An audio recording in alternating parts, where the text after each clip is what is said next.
Hello friends, current and future.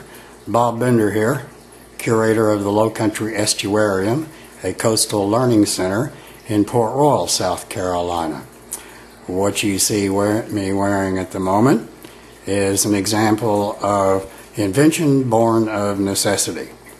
This contraption will allow me to take you with me as I go into our local estuarine environment and do some collecting and just do some exploring to introduce you to the Port Royal Sound estuarine system without having to rely on a videographer to come along with me as we do that.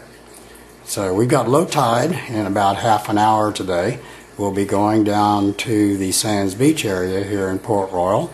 There are some things I need to collect, and we'll see what we can see as we go about the excursion. Well, here we are at the Sands boat landing in Port Royal. It's a public landing and it's quite full today, as you can see, this being a beautiful Saturday afternoon, and it's the 30th of April. This is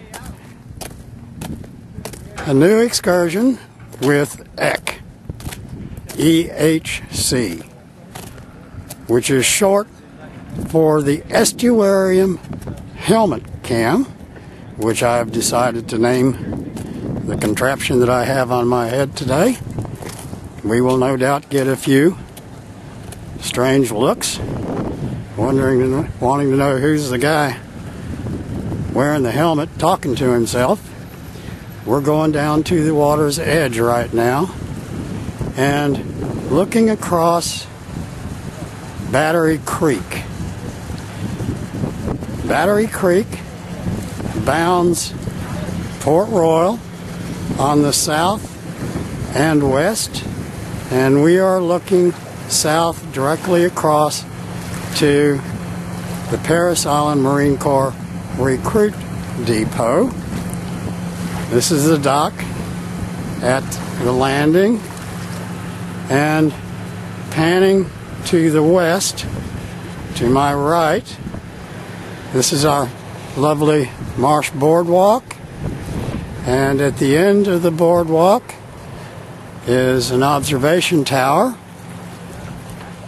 In one of our future videos we'll do the marsh boardwalk and observation tower. I'm going to pan back to my left, the east, and you'll see what is called the Sands Beach area. It's a place where folks like to come, lay out in the sun, have a suds or two, and enjoy a beautiful day. Now, this is going to be a rather short excursion, and that all I'm going to be doing today is collecting some food for some of our animals and checking out the marsh grass right now. You know it's spring when you see at the bottom how the marsh grass is turning a lovely green. The marsh grass dies back each fall. It is at the center of the estuarine food web. This dead marsh grass right here, that's what feeds the estuary. It breaks down into tiny particles. It decays, broken down by bacteria into tiny particles, becoming detritus, which along with plankton are at the center of the estuarine food web. Now, what we're going to be doing today is gathering some oysters to feed some animals at the estuarium, and I left my gloves in the van. Let me go get those gloves and we will resume the video when I get back.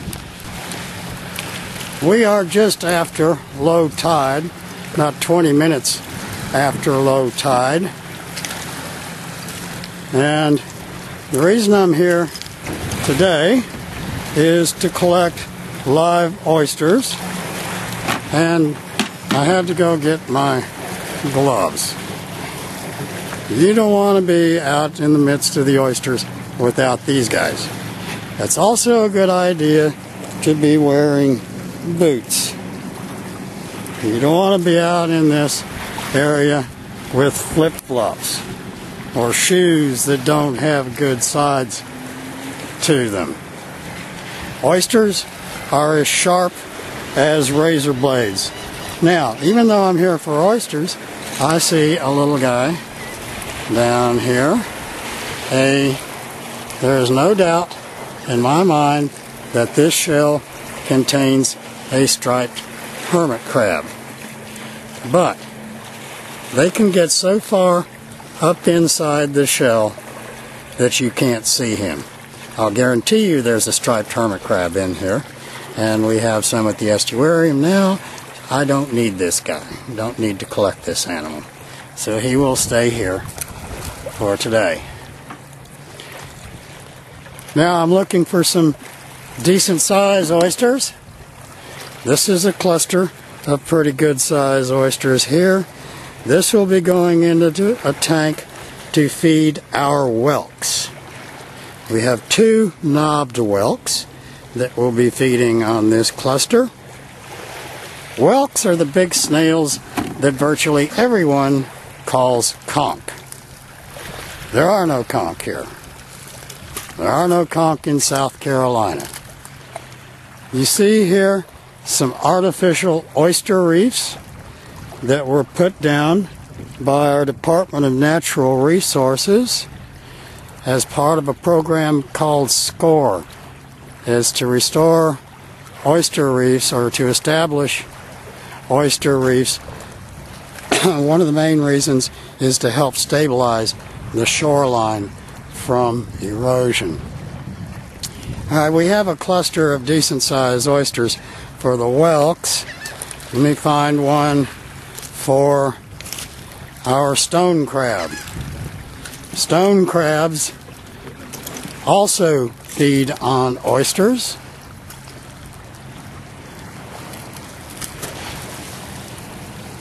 And I'm looking for a cluster that is not quite as large as the cluster that's being given to the whelks.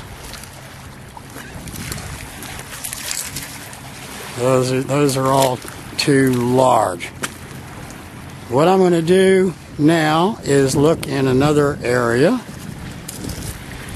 where we might have better luck finding some for the stone crab. I'm going to go ahead and flick off the video while I travel to that location. We have east of where we were, and the cluster, I think, the stone crab. There we go. Now, I'm also at a place where I will be collecting mud snails. If you look very carefully, and let me see if I can do a bit of a zoom here. The little black things on the sand are called mud snails. And I will be collecting mud snails to feed our sea star. And I want fairly decent sized ones. About that size will do. And I'm not going to take that many right now.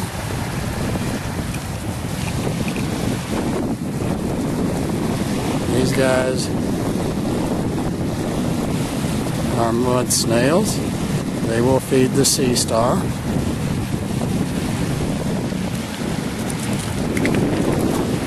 That's 3 days worth of food for him, but I've got to come back out again later. Now also what I see here, and something that we see in the spring, is sea lettuce. And it's an algae that attaches to the rocks and oyster shells. You can eat it. That's why it's called sea lettuce. you want to wash it off first. Alright, now we're going to go to an area where I can collect some smaller oyster clusters for our little horse conch. Before I head to where we're going to get the small oysters, this is a part of the intertidal zone, and these folks are looking for shark teeth. There's a lot more than shark teeth here.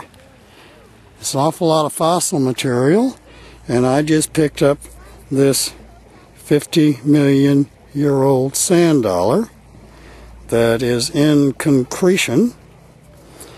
Now, the reason all the shark teeth and fossil material is here is because at one time this body of water was dredged in order to supply a channel for the port of Port Royal, which is property the other side of where you see the observation tower.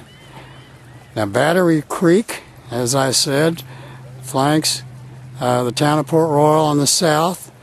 To the east, it connects with the Beaufort River, which flows into Port Royal Sound, which connects to the ocean. So we have the Beaufort River bounding Port Royal on the east.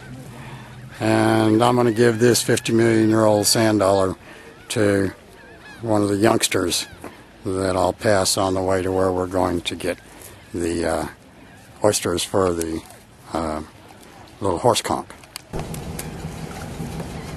These are small oysters that I am taking from the dock here at the boat landing. I see a mud crab. Do you see the mud crab hiding back there that was behind some oysters? Again, these small oysters will be going to feed the small horse conch. Well, we've got food for everybody for today as another boat leaves the landing. And I'm going to call this excursion to an end. One thing I've discovered about Eck today is that its brace, the lower brace and support, weighs quite heavily on the bridge of my nose and is becoming quite painful. So, again, this is just the first of the videos that you'll be viewing over the coming months and hopefully years as a friend, and look forward to, I know we'll be going out again early next week. We have some good low tides coming up, and it's time for me to do some collecting of new animals for the estuarium. So until then, this is Estuarium Curator Bob Bender.